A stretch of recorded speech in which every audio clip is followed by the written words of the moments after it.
Operation Numkhor മറ്റ് സംസ്ഥാനങ്ങളിലേക്കും അന്വേഷണം വ്യാപിപ്പിച്ച് customs. Chennai, Bengaluru എന്നിവിടങ്ങളിലാണ് പരിശോധന നടത്തുന്നത്. ദുൽഖർ സൽമാന്റെ മറ്റ് വാഹനങ്ങളിലേക്കും അന്വേഷണം എത്താൻ സാധ്യതയുണ്ട്. കേസുമായി ബന്ധപ്പെട്ട് ദുൽഖറിന്റെ ഹർജി നാളെ പരിഗണിക്കും. വിജിത ചേരുന്നു വിവരങ്ങളുമായി. വിജിത, 4 വണ്ടികളാണ് ദുൽഖറിനെ സംബന്ധിച്ച്, അല്ലെങ്കിൽ ദുൽഖറിന്റെ ഉടമസ്ഥതയിലുള്ള 4 വണ്ടികളെ സംബന്ധിച്ചാണ് ഒരു സംശയം നിലനിൽക്കുന്നത്. അതിൽ 2 വണ്ടികൾ പിടിച്ചെടുത്തു കഴിഞ്ഞു. മറ്റ് 2 വണ്ടികൾ കണ്ടെത്താനുള്ള നീക്കങ്ങളൊക്കെ തന്നെ കസ്റ്റംസ് നടത്തുന്നുണ്ട്. അതോടൊപ്പം തന്നെ മറ്റ് സംസ്ഥാനങ്ങളിലേക്കും അന്വേഷണം വ്യാപിക്കുകയാണ്.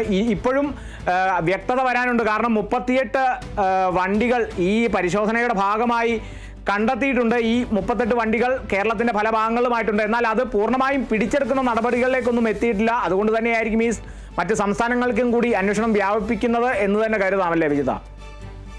സൂചിപ്പിച്ചതുപോലെ തന്നെ നേരത്തെ തന്നെ കസ്റ്റംസിന്റെ ഒരു പരിശോധനയിൽ വ്യക്തമായി മനസ്സിലായ ഒരു കാര്യമാണ്. ഏകദേശം 200ഓളം വാഹനങ്ങൾ ഇത്തരത്തിൽ കേരളത്തിൽ എത്തിയിട്ടുണ്ട് എന്നുള്ളൊരു കാര്യം. പക്ഷേ ഈ ഒരു പരിശോധനയടക്കം തുടങ്ങുന്ന ഒരു സമയത്ത് ആകെ ഇതുവരെ പിടിച്ചെടുക്കാൻ കഴിഞ്ഞൊരു തിരുത്തുണ്ട്. 39 വാഹനങ്ങളാണ് ഇന്നലെ അടക്കമുള്ള ഒരു പരിശോധനയിൽ പിടിച്ചെടുത്തിട്ടുള്ളത്. ഏതായാലും ഇത്ര വാഹനങ്ങൾ മാത്രമാണ് കസ്റ്റംസിന് കണ്ടെത്താനായി കഴിഞ്ഞിട്ടുള്ളത്. അപ്പോൾ മറ്റു വാഹനങ്ങൾ എവിടെ എന്നുള്ള ഒരു ചോദ്യം സ്വാഭാവികമായിട്ടും ഉണ്ട്.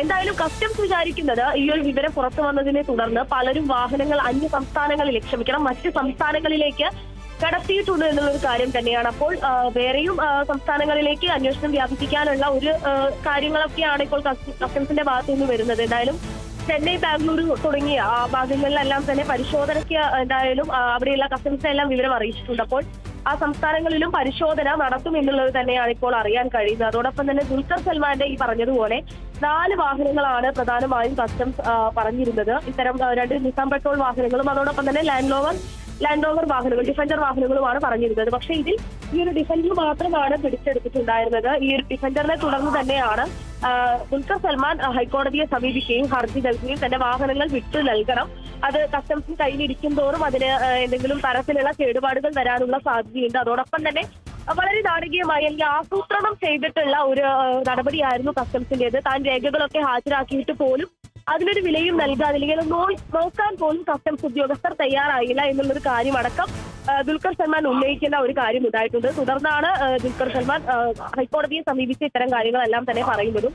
ഏതായാലും ഈ ഒരു ഹർജി നാളെ പരിഗണിക്കും. ഇതിൽ പ്രധാനമായും കസ്റ്റംസ് ഉന്നയിക്കാൻ പോകുന്നത് ഈ വിഷയം തന്നെയായിരിക്കും. അതായത് ബാക്കി വാഹനങ്ങൾ കൂടി പരിശോധിക്കണം, അല്ലെങ്കിൽ അതിനുള്ള നടപടി ഉണ്ടാകണം എന്നുള്ള ഒരു കാര്യം തന്നെയായിരിക്കും കസ്റ്റംസ് ഉന്നയിക്കാൻ പോവുക എന്നുള്ള ഒരു അറിവ് നമുക്ക് ലഭിക്കുന്നുണ്ട്. എന്തായാലും കേസുമായി ബന്ധപ്പെട്ട ഹർജി നാളെ പരിഗണിക്കും. അതോടൊപ്പം തന്നെ ഈ ഒരു സംശയം കസ്റ്റംസിന് വലിയ രീതിയിലുണ്ട്. വാഹനങ്ങൾ പുറത്തോട്ട് പോയിരിക്കുന്നു. കാരണം ഇത്രയും വാഹനങ്ങളല്ല, ഇതിനേക്കാൾ ഒരുപാട് 200ഓളം വാഹനങ്ങൾ, 150-ൽ കൂടുതൽ വാഹനങ്ങൾ ഇവിടെ എത്തിയിട്ടുണ്ട് എന്നുള്ളതാണ് കസ്റ്റംസിന്റെ രേഖകളിലുള്ളത്.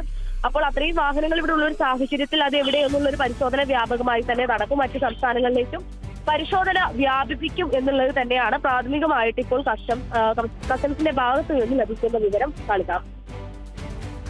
വിജിത സൂചിപ്പിച്ച പോലെ 200ഓളം വാഹനങ്ങൾ കേരളത്തിലേക്ക് ഈ അനധികൃതമായി എത്തിയിട്ടുണ്ട് എന്നുള്ളതാണ് കസ്റ്റംസ് പറഞ്ഞത്. അതോടൊപ്പം വിജിത പറഞ്ഞ ഒരു കണക്ക് പ്രകാരം, കഴിഞ്ഞ ദിവസത്തെ പിടിച്ചെടുത്ത വണ്ടികളുടെയൊക്കെ കണക്ക് പ്രകാരം 39 വാഹനങ്ങൾ കസ്റ്റംസ് കണ്ടെത്തിയിട്ടുമുണ്ട്. അതിൽ 2 ദുൽഖർ സൽമാന്റേതാണ്. മറ്റ് വാഹനങ്ങളുടെ ഉടമകളെ സംബന്ധിച്ചുള്ള വിവരങ്ങളൊന്നും നമുക്കിനിയും ലഭിച്ചിട്ടില്ല. ആ ഉടമകളുടെ പക്കൽ ഇനിയും ഇത്തരത്തിൽ അനധികൃതമായി എത്തിച്ച വണ്ടികളുണ്ട് എന്നുള്ളൊരു സംശയത്തിന്റെ പുറത്തായിരിക്കുമോ ഈ വിവരങ്ങൾ ഒന്നും പുറത്തു വിടാത്തത് കസ്റ്റംസ്? അതും ഒരു പ്രധാനപ്പെട്ട കാര്യം തന്നെയാണ്. കസ്റ്റംസ് പറയുന്നത് എന്താണെന്ന് വെച്ച് കഴിഞ്ഞാൽ, ഇത്തരം വിവരങ്ങൾ പുറത്തുവിട്ടതിലൂടെ പല വാഹനങ്ങളും വേറെ സംസ്ഥാനങ്ങളിലേക്ക് കടത്തപ്പെട്ടു എന്നുള്ള ഒരു കാര്യം തന്നെയാണ്. അതുകൊണ്ട് തന്നെ ഇനി ഇക്കാര്യത്തിൽ സുരക്ഷിതമായിട്ടുള്ള, ഇനി കൃത്യമായിട്ടുള്ള ഒരു അന്വേഷണം വേണ്ടതുണ്ട്. അതോടൊപ്പം തന്നെ ഈ മാഹിൻ എന്ന് പറയുന്ന ആളെ കുണ്ടന്നൂരിൽ നിന്ന് കഴിഞ്ഞ ദിവസം ഒരു ലാൻഡ് ക്രൂയിസർ പിടിച്ചെടുക്കുന്ന ഒരു കാര്യം ഉണ്ടായിട്ടുണ്ട്. അത് അനധികൃതമായിട്ട്, അതിന്റെ ഫസ്റ്റ് ഓണർ എന്ന് പറയുന്നത് ഈ മാഹിനാണ്, അസം സ്വദേശിയാണ് എന്നാണ് ഇദ്ദേഹത്തിന്റെ RC അടക്കം പരിശോധിച്ചപ്പോൾ മനസ്സിലായത്. പിന്നീടാണ് എഞ്ചിൻ അടക്കം വെച്ചുള്ള ഒരു പരിശോധനയിൽ ഇയാൾ കൊച്ചി ഭാഗത്ത് തന്നെ ഉള്ളതാണ് എന്നുള്ളൊരു കാര്യം മനസ്സിലാവുന്നത്. തുടർന്ന് ഇയാളെ വിളിപ്പിക്കുകയും ചെയ്തു. അയാളെ ചോദ്യം ചെയ്തപ്പോൾ മനസ്സിലായ ഒരു കാര്യം എന്ന് പറയുന്നത്, വലിയ രീതിയിലുള്ള പണം അല്ലെങ്കിൽ ഒരു തട്ടിപ്പിൽ അയാൾ പോയി പെട്ടിട്ടുണ്ട്. ഡൽഹി കേന്ദ്രീകരിച്ചുള്ള ഒരു സംഘത്തിന്റെ കയ്യിൽ നിന്നാണ് ഇയാൾ ഈ ഒരു വാഹനം വാങ്ങിച്ചിട്ടുള്ളത് എന്നുള്ളൊരു കാര്യം കൂടി അറിയാൻ കഴിയുന്നുണ്ട്. അപ്പോൾ ഇത്തരം കാര്യങ്ങളൊക്കെ വന്നതിനെ തുടർന്ന് വീണ്ടും ഇയാളെ വിളിപ്പിച്ച് അല്ലെങ്കിൽ ചോദ്യം ചെയ്യാനുള്ള ഒരു സാധ്യത അവിടെ കാണുന്നുണ്ട്. വീണ്ടും ഇത്തരം ആളുകളിലേക്ക് ഈ ഒരു ഡൽഹി കേന്ദ്രീകരിച്ച സംഘത്തിലേക്കൊക്കെ എത്താൻ കഴിയുമെന്നുള്ള ഒരു പ്രതീക്ഷ അയാളെ ഇനിയും ചോദ്യം ചെയ്യുന്നതിലൂടെ കസ്റ്റംസിനുണ്ട്. എന്തായാലും അത് ഈ ഒരു നിയമവശത്തിന്റെ ഭാഗമായി അത് അങ്ങനെ നടക്കുന്നുണ്ട്. അപ്പോൾ കസ്റ്റംസ് ഉന്നയിക്കുന്ന പ്രധാനപ്പെട്ട കാര്യം എന്ന് പറയുന്നത് ഇത്രത്തോളം വാഹനങ്ങൾ ഇവിടെ എത്തി എന്നുള്ള രേഖകൾ അവരുടെ കയ്യിലുണ്ട്. എന്നിട്ടും പിടിച്ചെടുക്കാൻ കഴിഞ്ഞത് ഇത്രയും കുറച്ച് വാഹനങ്ങളാണ്. അത് ഈ ഒരു കേസിനെ സംബന്ധിച്ച് തുടക്കത്തിൽ തന്നെ വലിയ രീതിയിലുള്ള വിവരങ്ങളെല്ലാം പുറത്തു വന്നതുകൊണ്ട് ഒരു പക്ഷേ അത് നാട് കടത്തപ്പെട്ടിട്ടുണ്ടായിരിക്കണം. പല വാഹനങ്ങളും സംസ്ഥാനം വിട്ട് വേറെ സംസ്ഥാനങ്ങളിലേക്ക് പോയിട്ടുണ്ടാകണം എന്നുള്ള ഒരു കാര്യം തന്നെയാണ് കസ്റ്റംസ് ഉന്നയിക്കുന്നത്. അപ്പോൾ അത് കേന്ദ്രീകരിച്ച് കൂടുതൽ അന്വേഷണം, ഇനിയിപ്പോ വേറെ സംസ്ഥാനങ്ങളിലേക്ക് അന്വേഷണം വ്യാപിപ്പിക്കുക എന്നുള്ളത് തന്നെയാണ് പ്രാഥമികമായിട്ട് ചെയ്യാൻ കഴിയുന്ന ഒരു കാര്യം എന്ന് പറയുന്നത്.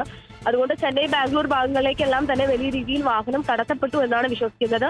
അതുകൊണ്ട് തന്നെ ആ സംസ്ഥാനങ്ങളിൽ കൂടി പരിശോധന നടപ്പിലാക്കുക എന്നുള്ള ഒരു കാര്യം തന്നെയാണ് കസ്റ്റംസ് ഉന്നയിക്കുന്നത്. എന്തായാലും മറ്റു സംസ്ഥാനങ്ങളിലേക്ക് കൂടി അന്വേഷണം വ്യാപിപ്പിക്കാനാണ് കസ്റ്റംസിന്റെ ഒരു കാര്യം എന്ന് പറയുന്നത്. ശരി, വിജിതയാണ് വിവരങ്ങൾ നൽകിയത്.